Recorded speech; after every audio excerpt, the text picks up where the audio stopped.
એ પ્રસાદ થાય ને પછી ઓટો આવતો તો ઓટો હોઈ જવું પછી સવારે પૂછા નાય પૂજા પાઠ કરી ને પાછો પ્રસાદ લઈને પછી મેલી ગયા ગાનું પૂછવું ચાલુ મૂકી ગયા હા ગાનું પૂછવું ચાલુ જ પડે શેનો પ્રસાદ હતો? પ્રસાદ શું હતો? પ્રસાદ આપણે આ કરી જ મહાપ્રસાદ હતો. હા તમે ખાતો હતો? પ્રસાદ તો લેવો જોઈએ અને ભગવાન હતા ને? પ્રસાદ સાંજે જવારમાં પ્રસાદ જ હોય અને ભગવાન ભેગા થયા હતા કે નહીં? નહીં એ નહોતું જમવાનું પ્રસાદ લેવાનું કઈ ને કીધું તું? ના હોય ને એમ તો ઘણા હોય. તમારા જેવા ભાભલા હતા ત્યાં? હા બે હતા બે જ હતા એમ ને? બસ બે જ હતા શેની કથા હાલતી હતી? ભાગવત હાલતું હતું, રામાયણ હાલતી હતી, શું હાલતું? એ મને કાંઈ યાદ ન રહ્યું નો રહ્યું એમ ને? સાંભળી દીધી હું તો હા એક તો સાંભળી કે આખો દી સાંભળી દીધી? કાંઈ ખબર નહીં હા ખાલી કથા હતી. પાછું ક્યાંથી જવું કથા સાંભળવા?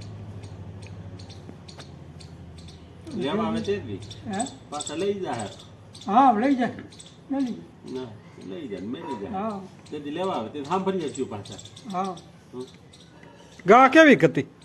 હે કેવા કલરની ગા હતી? ગા ગોરા કરે એનું પૂછડું તમે પકડી લીધું? હા ગીરી ગાય હતી આપણે ગીરી ગાય ગાનું પૂછડું ચાલીને કથા ભરા લઈ ગયા બરોબર પછી વારુમાં કીધું વારુમાં આપણે આ પ્રસાદ એ પ્રસાદ દીધો વારુમાં પેડજો ભરી નાખ પડી છે ને? હા હા એ વારુમાં પ્રસાદ પછી પ્રસાદ ખાય કથા સાંભળે ઉઈ ગયા સવારે ઉઠ્યા હા હોય સલામત લઈને પાછો પ્રસાદ પાછો આપ્યો પછી કથા સાંભળી પછી કેવી કથા બધી પૂરી થઈ ગઈ. હા પછી મૂકી ગયા. અરે મૂકવા આવ્યા? ગાનું પૂછડું ચાલ્યું અહીં ઘર લગી મૂકી ગયા હતા? ગાનું પૂછડું તો ચાલવું જ પડે તો જ નદી પાર થાય ને. હા પાણી કેવું થતું હતું નદીમાં? બહુ થતું છે ને? પાણી બહુ ખાસ જવું બહુ નહોતું આ પૂછડું ગાનું ચાલવું પડે હમ